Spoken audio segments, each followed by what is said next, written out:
Hi guys, remember me, Kyle, and this is another What's your episode. name? Yeah, Kyle. Kyle? Kyle. Yeah, I knew Kyle. This is my really good friend Thom Bulman. If you guys haven't heard of him, he was actually featured on Ink Master. Stink Master, yeah. Ink Master. He was one of the contestants on there, and me and him have been friends for quite a while. And today, he's going to give me some pain therapy. What do we got going on the arm? We're Sleeve in process. sleeve in process. I'm a diehard Star Wars fan, so is Tom. If you can't tell by I never heard of it. Never heard of it. Never heard of it. Never heard of it. Never at all.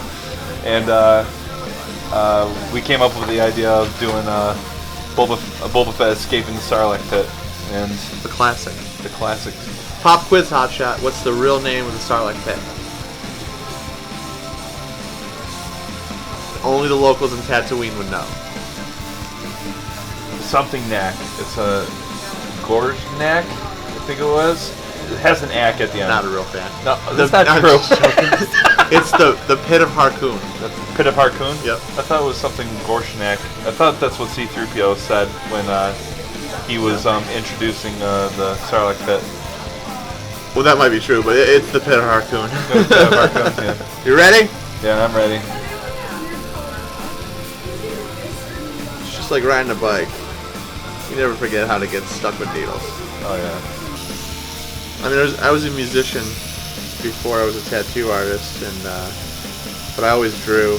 So people would ask me when I was on tour to draw tattoos for them, and then they would go and get it tattooed. So when music didn't pan out, you know, because I was in a pop punk band. Come on. What was the band called? There's a bunch of them, but Museums was one of them. Young Bloods was another one. Did you name it Young Bloods after the Patrick Swayze movie? No, but that would be amazing, right? Yeah. But yeah, once you realize you're not making any money actually being in a rock band, because we all know that mumble rap and country singers are the people that really make the money Yeah, true. in the music business. Or unless you're a pop star. Yeah, or if you write the songs for the pop stars. Yeah. So, quickly realized that I needed to do something else, and because I could draw, I said, let's try a little tattooing. So that's kind of how that kind of came about. Originally, when I was in high school, I wanted to work at Disney as an animator. But then I also quickly realized that animation was dead at that point. Like hand-drawn animation was dead, so... And now all they do now is that CGI stuff. Yeah. Yeah, I mean, I like it, but I like hand-drawn stuff so much better. So what was your most painful tattoo, would you say? The old noggin. Nothing beats that. That shit hurt. It just feels like your head's in lava the entire time. You know how when you're getting tattooed and there's like points where it doesn't hurt nearly as bad as other spots? Yeah. Well, there's none of that with your head. It's just pure pain all the way around. Now, since being on Ink Master, do you feel like that your clientele has grown a lot more? I don't think it's grown, because like I think it naturally was growing anyways before that. You know what I mean? Right. I think it's just those same clients that were kind of checking you out beforehand, or like, you know, like they're still with you, but like the new ones, I think they find me. I don't necessarily think they find me, you know, because they're searching Ink Master contestants. I think they somehow stumble upon me, and then when they look at the thing, go, "Oh, he was on Ink Master too." You know what I mean? So it's kind of like a nice blurb in your. It's almost like your resume. Yeah. You know what I mean? Yeah. But it's not what defines me. The new shop is Alchemist Art Studios, and that's in Cortland, New York, which is a private-only studio. Nice. Or private appointment only, you know. Yeah. You have to like Appointment set up only. via you. Yeah, you just have to shoot an email over to info@bowmantattoons.com and book an appointment, and you can get on in and watch the magic happen.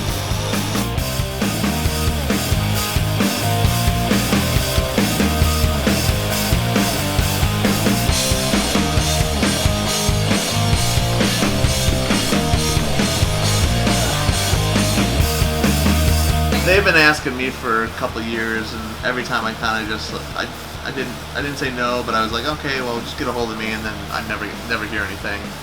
And then this time they got a hold of me again, but they said this time it's gonna be teams, and it's right after I opened up Classic Trilogy. So they told me that I'd be able to promote my shop and stuff like that. Our logo would be on the door, you know, on our stations and stuff like that. And I was like, well, this is a really good commercial for our shop, so not a bad thing, you know what I mean? So then I just do a shitload of Skype interviews, like way too many. And then finally, 3 days before filming, you find out you're going to be on the show. What would you say is like the most positive thing that's come out of being on the show?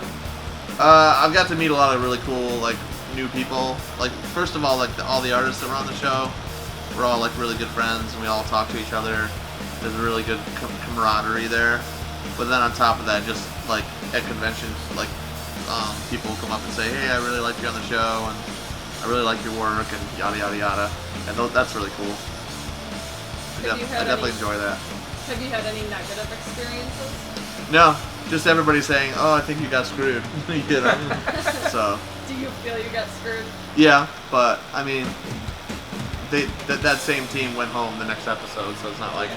Karma's a bitch! Karma's a bitch. But, I mean, I knew they were going home too, you know what I mean? Yeah. Do you think that the show was more pre-planned than anything?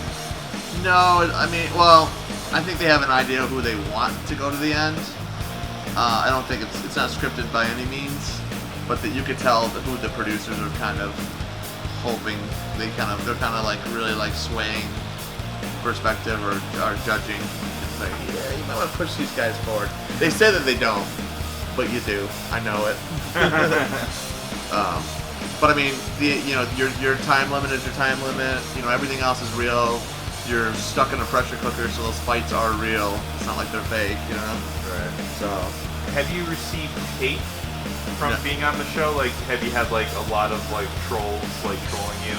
I mean, when the show first comes out, you get a lot of the trolls will go on your Instagram, and they'll basically comment on all your tattoos and be like, oh, look at the proportions on that arm. What were you thinking with it? You know, like, they just basically make stupid comments, but they all think they're tattoo experts, you know what I mean? And what I've learned from that is don't respond to them. And usually I just delete their comment and I block them, and that's it. That's that, you know? Right. But after the show's over, you got nothing but fans. Right. Your fans stay, and then the trolls move on to the next season of haters are gonna hate, you know what I mean?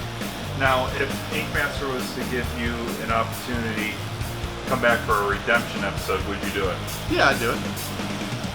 Yep, it was fun. It's addicting. You get addicted to watch yourself on TV. Owning my shop in Syracuse, Classic Trilogy Tattoos, it's been fun, but it's also been 3 years of driving from Syracuse to Portland every single day.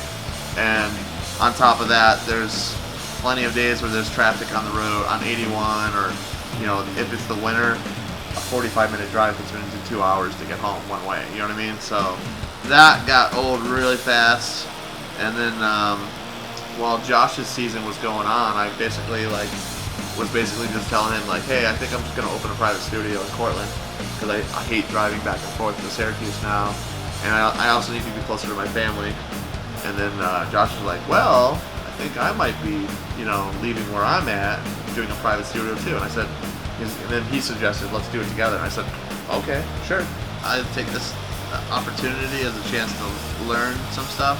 Like it's Josh, so he's got a lot of mouth on him, but he's got the skills to back it up at the same time. So I'm trying to learn as much as I can from him, being here with him, because I never want to work at a shop where I'm the best in the shop. I want to work at a shop where I'm not the best whatsoever, and I need to learn. You know what I mean? Right.